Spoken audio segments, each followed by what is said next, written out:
Alright guys, I'm Joseph Brandcamp and this is Average Joe Dividend Stocks. So welcome back, and if you're new to this channel, please hit that subscribe button and smash that like button. I'm doing a little special video today about 401k. I'm going to talk about what I would do during the recession, like what just happened, and what you should do. Like there's different scenarios, like I'm very young, and then if somebody was about to retire. So we're gonna go over my 401k account, and I'm gonna show you everything the last 5 years from 2014 to 2019. I'm gonna show you those years. All right, so let's go ahead and get started. I'm gonna show you my chart just for 2020 right here and show you what happened during the recession, how much it went down, and how much it's already recovered from the stock crash, and then it's doing a V recovery right now, so it's coming back strong, and here it is right here.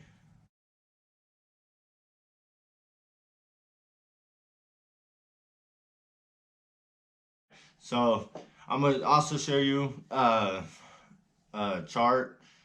It only goes back to 2014. I'm not sure why, but I've been working for the same company for 11 years now. It's been 11 years on Monday. Uh, I've been doing 401k for 10 years, and I highly recommend anybody that has a job that matches you on 401k to do a 401k. And I'm going to break down all the free money from the last 5 years. Like I said, it will only let me go back to 2014. I'm not real sure why, but I'm going to break all that down. I'm going to break down all the free money that I've gotten since then, not counting the share prices going up. I'm just going to show the free money from the matching. Then I'm also going to break down my company stocks, which they also match, and I'm going to show you that free money. And I've only been doing company stocks since the end of 2016, and that's what got me into the stock market. I learned more about the stock that from my company, and I've seen how you can make money off of it, not just with the matching, is the reason why I started doing it. So then I started researching individual stocks, how to get in the stock market, and I kept saying I was going to do it, but I never dived in, and finally I went ahead and did it. I took out $5,000 and I jumped into the stock market. And at first I made a lot of mistakes, but the best thing about the stock market is you have to get in and get some experience. Right now I feel like I'm doing really well, and if you want to see that stock account, all my videos go over that stock account, and this week has been a huge week so far. At the end of the video, I'll show you a little sneak peek what you're going to see this Sunday, because I go over it every Sunday of my account. So here it is. Here's my my 401k since 2014. Here's a graph for you.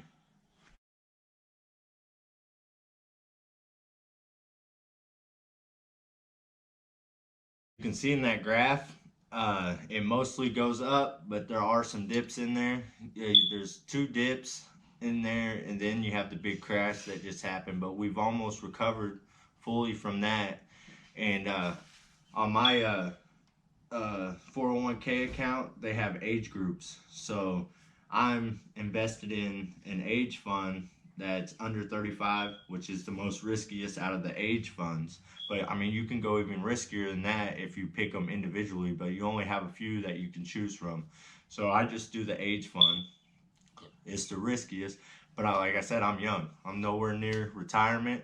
So the riskier is the better, because the market always goes up. I mean, you have your dips.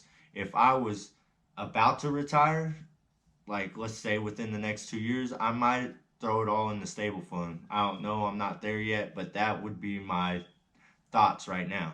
If I'm 2 years away and I don't want a crash to happen, I want to protect all the money that I have, and I'm not worried about gaining that much more, then I would throw all mine into the stable fund and just let it set in there. It's a fund that it's not risky. It doesn't hardly move up or down. That's what its name is. It's stable, the stable fund. So for me, being young, I like it risky. I'll keep it risky for a while. I'm only 29. It's under age 35, so I'll be in that for a while as long as I'm working there. And then, yeah.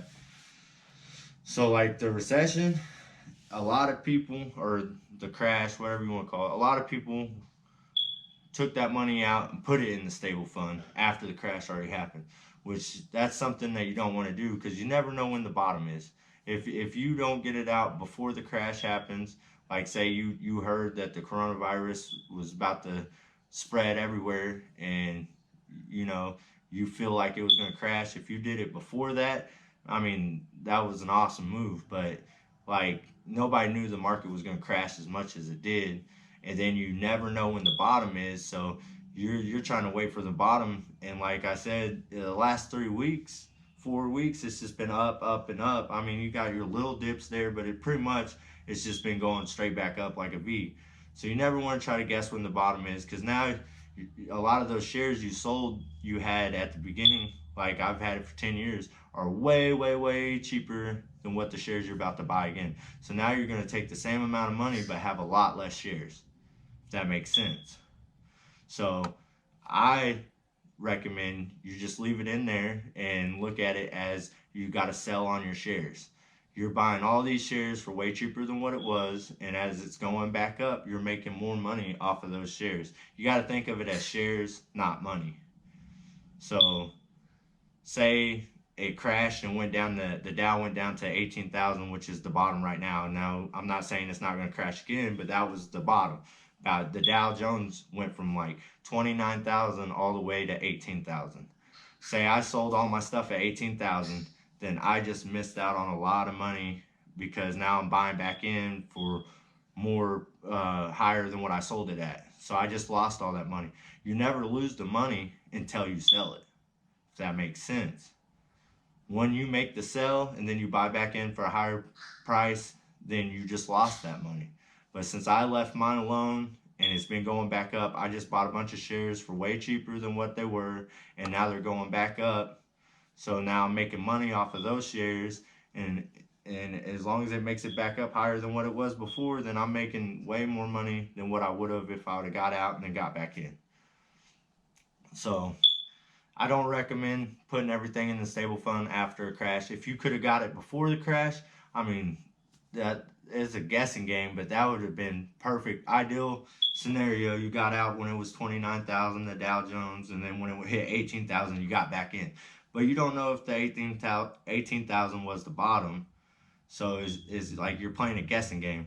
My recommendation is just to stay in it. Don't touch nothing. Leave it where it's at. Unless, like I said, you were almost at retirement, you should have it in way less riskier things. If you feel like you have enough money, maybe in the next 2 years you're going to retire, you shouldn't have it in risky funds because you're almost there. You already got your money built up. Like if I was somebody that was going to retire this year in March, I would have just kept working until the market came back up. At least, till a point where I felt like I was still comfortable to retire. But you just gotta be smart with your money. If you're getting close to retirement, just take it out of the risky stuff. You don't need to be risky anymore. You're already there. Somebody like me, I'm young. I'm trying to get as most money as I can so I can retire early. So with that being said, we're gonna go ahead and look at my stocks that I get from the company. So the stocks that I get from my company, they match me a quarter per dollar up to 10%.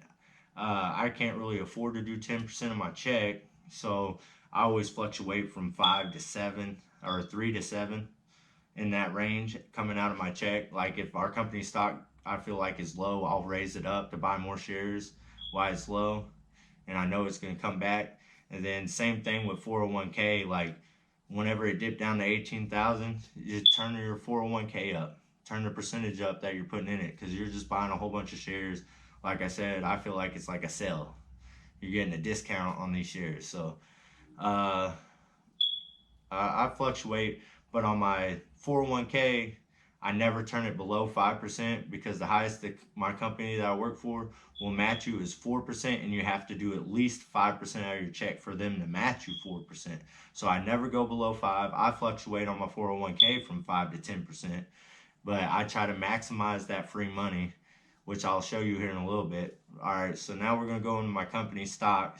Here's a picture of my 401k total and my stock total right here.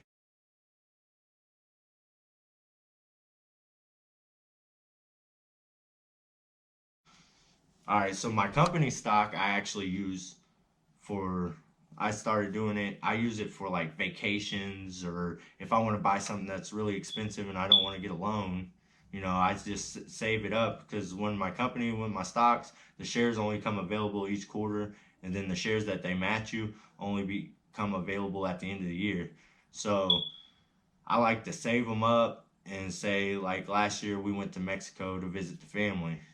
I just sold my stocks, got about 5 grand, and we went to Mexico. So something like that. That's what I use my company stocks for. I do not recommend selling stocks if you're a long-term investor like I am on my other shares. I keep those. I just keep reinvesting the money. If I sell some shares, I'm reinvesting that money into another company that I feel like will make me more money. But with this, I use it a little different. Like, I'm going to show you the dividends that I got right here, and I added up the total of dividends. Like I said, I've only been doing it since 2016. It doesn't seem like that much money, but I mean, it adds up. I'll show you that at the end.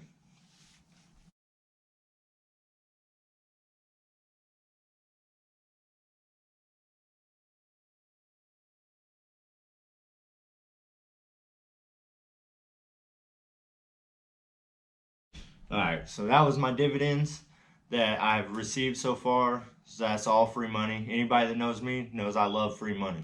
So then now I'm going to break it down, the matching. So like I said, I've only been in the stock buying from my business from since 2016.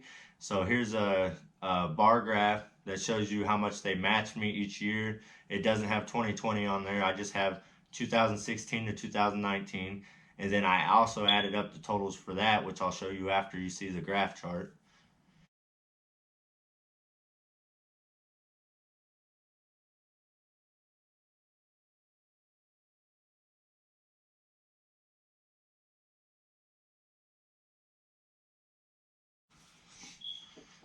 All right, so I showed you that. Now I'm going to show you the matching from 2014 to 2019 on my uh, 401k. So remember, this is all free money. This is what they're matching me to put my money in there. So I love the free money, and the 401k is going to show you a big thing. But you got to remember, I've had a 401k for 10 years. So this is just 5 years. So it's pretty much only half. I'm sorry that the website wouldn't let me go back to 2009, 2010. I wish I could have showed you that, but the website only let me go to 2014. After that, any date I tried, it would throw up an error. So here's that, and I also added up all the free money to that, so you can see that.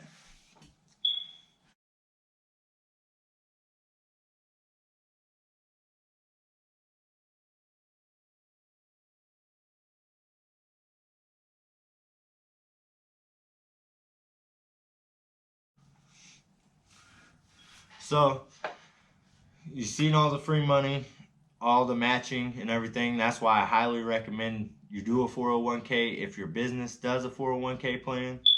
And I wish I could have showed you the whole total. I don't know why it wouldn't let me, but okay, I added up my dividends, my stocks, my 401k all together. That's right here. And as you can tell, the free money adds up.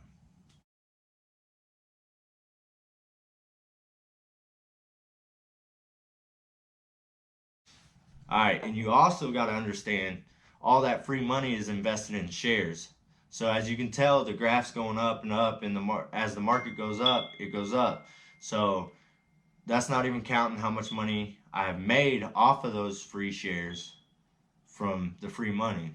So I'm actually making way more money than that off of all that free money. So the dividends and the stock matching is kind of the same. Whenever the stock price goes up, if I sell it for higher than what I initially got it for, which I try to do every time I sell my stocks, my company stocks, then all that free money made me even more free money on top of it. If that makes sense. So with all that being said, I highly recommend you have a 401k account, especially if your company matches you. There's nothing better than free money. If they match you, that's free money. Do that. Like I said, in my company, the highest they'll match is 4% of your check if you do at least 5% of your check. So I never go below 5%. I try to get the most out of that free money as I can. Dividend stocks, the stocks, I don't do the full 10%. I can't afford it. Plus I'm buying other stocks that I feel will outperform my company stocks that I'm buying right now. So I hope you all enjoyed this video. Like I said, at the end of the video, I'm going to give you a little sneak peek of my stock account. I'm just going to put my positions up there and then have the end screen start after 5 seconds after it's done. But I'll be talking about all the moves I made this Sunday, and so far this week has been amazing. If it keeps it up, oh, I'm going to be so excited to do this video on Sunday. Like today, Carnival Cruise Line was going nuts. I can't wait to talk about it all. Hopefully the week keeps going up, and if not, oh well. Shares go down, I buy them. So if they keep going up, I make money. If shares go down, I buy them so I can make money in the long term. I don't want to sell them for like 5 or 10 years. Some shares I plan on keeping all my life, like Apple, unless something crazy happens and Apple starts going under, then of course I'm going to sell them. But as of right now, Apple's one of the most profitable companies in the world. I don't see them going down anytime soon.